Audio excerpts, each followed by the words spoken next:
Now, I keep hearing that this group has been defeated, but they haven't, like not by a long shot. And just this week, they carried out a pretty significant attack in the Philippines.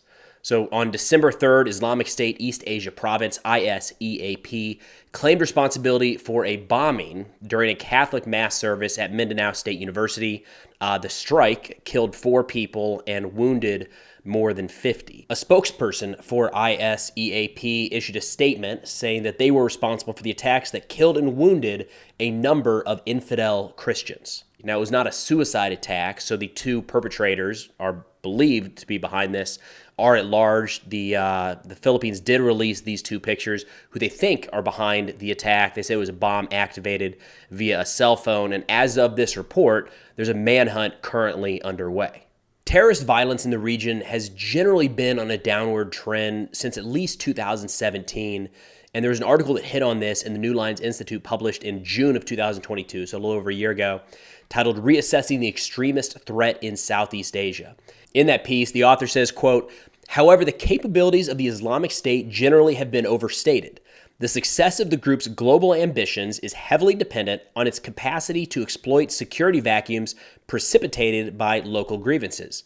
Saying that because the bulk of the Islamic State movement in Southeast Asia is energized by local insurgencies, the group's caliphate ambitions have lost their luster. The challenge, and what we might be seeing here in the Philippines right now, is that all of that can change. If the reasons that the group has not seen continued success in Southeast Asia is because they haven't found local grievances to attach to, and there haven't been rifts, security rifts for them to exploit, both of those things can change very, very quickly.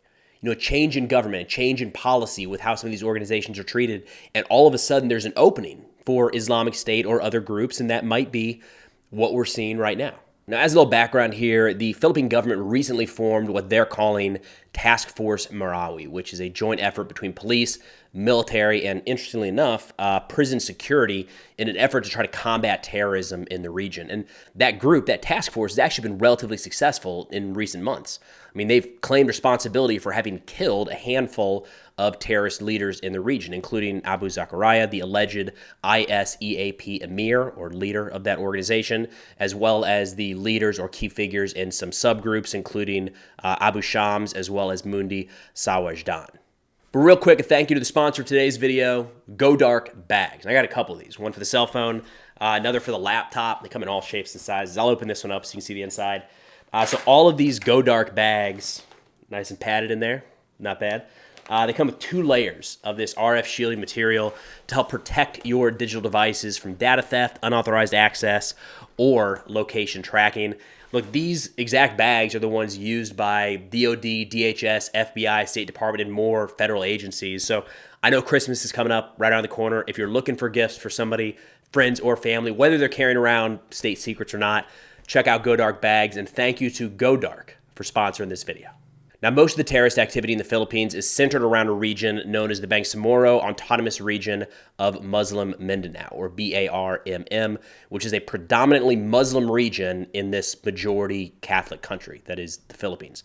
Now, most of that terrain in the BARMM region is mountainous, pretty heavy rainforest, which makes it pretty easy for insurgent groups or terrorist networks to kind of hide in the hills and not be identified by local authorities.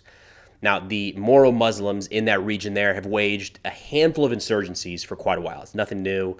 And the dominant group in that region right now is known as the Moro Islamic Liberation Front, or MILF. So let's try to be adults about this. So that group, the MILF group, did try to reach a sort of peace deal with the Manila government in 2014, but a comprehensive peace deal hasn't been reached, which is actually something that Islamic State propaganda has been kind of keying in on. They're always looking for rifts between the population and the government. That's one. More on that in a second.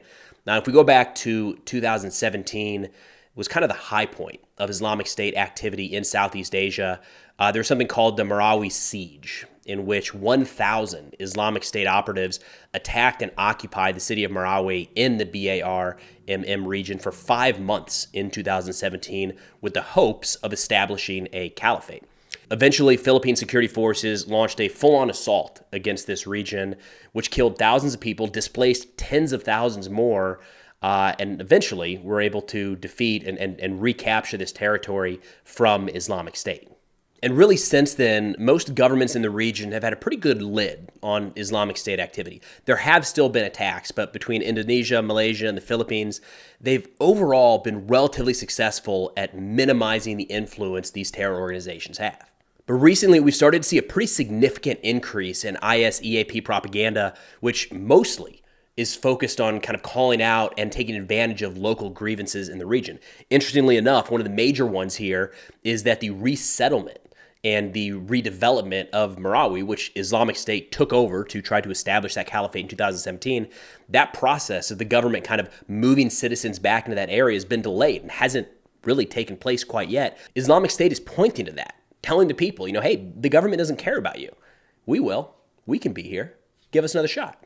And it's not just a matter of kind of reading between the lines here. In that propaganda leading up to this attack, IS EAP even stated their intent to eventually reoccupy Marawi.